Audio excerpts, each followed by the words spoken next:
This is Actar's Reviews, from anime to figures and beyond. Putting that new intro aside for the time being, hey, this is Actar and this is just a quick video showing you guys what I got at the industry booths of the recent Comiket last year. I was in Japan on a homestay program and had the opportunity to attend the first and last days of Comiket 85, among visiting other locations. As this wasn't my first rodeo, I went prepared.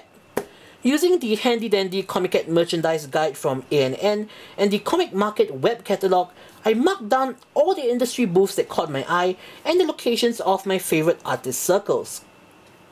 And these are some of the things that I got, sans the pamphlets and the paperbacks after waiting in queue after queue. One of the biggest regrets of my trip was that I was really out of touch with many of the recent anime series, as I haven't had much time this past year to watch anime due to real-life commitments. Yes, I unfortunately do have a life, much to the chagrin of many of my haters and myself, ironically enough. What this means is that my purchasing choices were severely limited, as I have a strict rule that I adhere to as a collector. That is, only buy merchandise of series and characters that I know of and like. I do this for two reasons. One, to avoid buying merchandise of a series I might despise later upon viewing, and two, to limit my spending. This being the case, I really couldn't shake the feeling that this trip was a wasted opportunity, as most of the merchandise on sale were of recent series. But I'm getting way too sidetracked. You're here to see merchandise and that is what you'll see. These will be organized by the booth in which I bought them from. Essentially, I avoided most of the average trinkets like straps, clear files and t-shirts and went for the more unique items. So first off, all the non-paper stuff. From the Good Small Company booth, we have this Mitsuboshi Gokuseifugu pin and an inflatable Ryuko's scissor blade from Kill la Kill. When it's inflated, it actually looks like this. It's a really great size. I'm not really sure if it's considered 1/1 size, but it's good size nonetheless, and overall it's a fun little item to swing around when no one's watching. Yeah.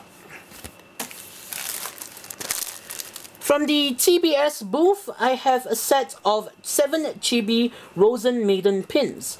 I haven't seen the latest season yet, but I did enjoy the original series and characters. This set comes in a really nice stylized box, and here the pins are. Overall, I have no complaints whatsoever. It's a really lovely set for display.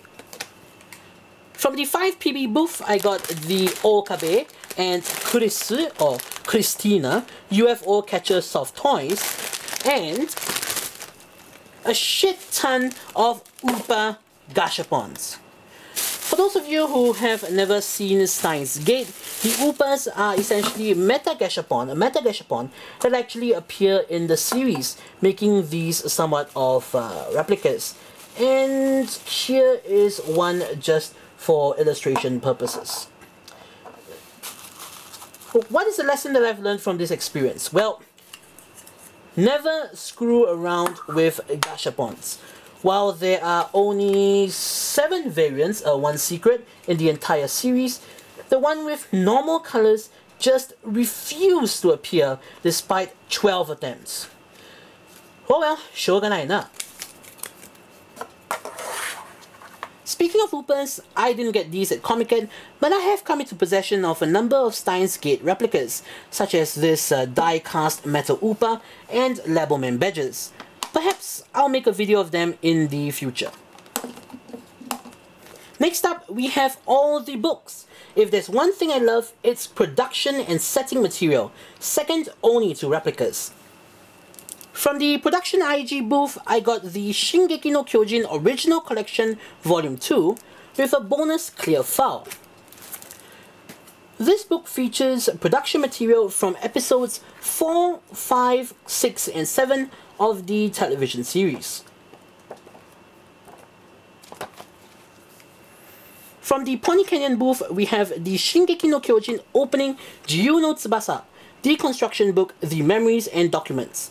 What this is production materials, interviews, and storyboards for the second opening sequence. From PA Works booth is Inoue Toshiyuki's 3-volume set of setting material from the anime Uchouten Kazoku. Inoue Toshiyuki worked on anime like Akira, Barefoot Gen, Blood the Last Empire, Ghost in the Shell, Hayao Miyazaki's, and Satoshi Kon's movies.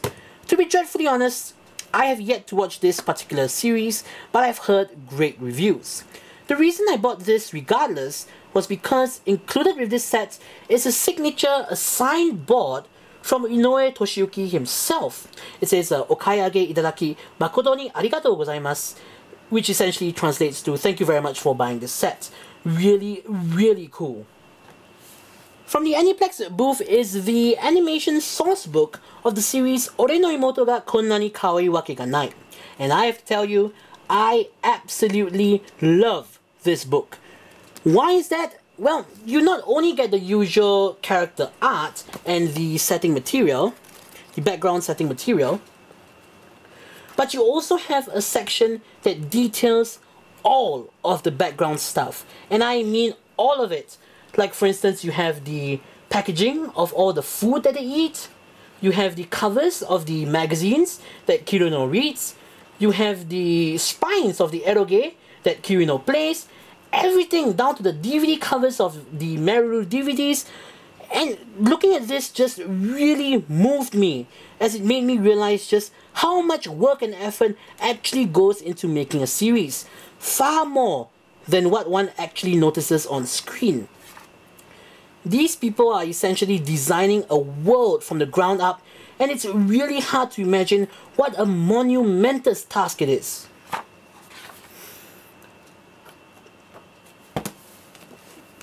Anyways, moving on, also from the Aniplex booth is the Anohana Movie Revised Animation Collection book. I really love the series, but I've yet to see the movie itself. And now that I think about it, I'm not even sure if it's even released on home media yet. Last but not least, from the anime style booth, the pièce de résistance, if I do say so myself, a set of Cardcaptor Sakura art books.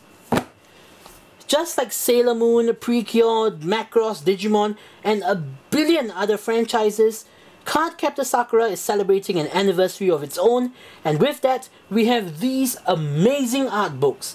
First, it's Cardcaptor Sakura Animated Artworks Special Edition.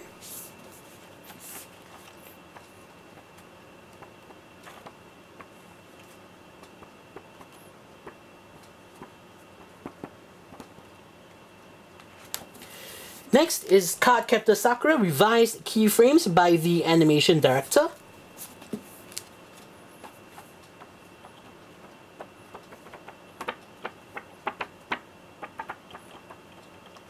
And last but not least, it's Cardcaptor Sakura Animated Character Designs Full-Scale Drawings.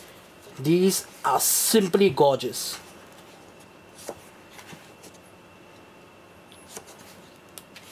Just tons and tons and tons of never-before-seen artwork relating to the show, and it's just superb. Everything from costumes to cards to items is in here, and I'm just in awe.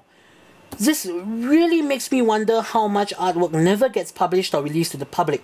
And even if they do publish it, many times it's only offered through certain online shops or events like Comiket for a limited period of time, and most of it will go unnoticed to us foreigners.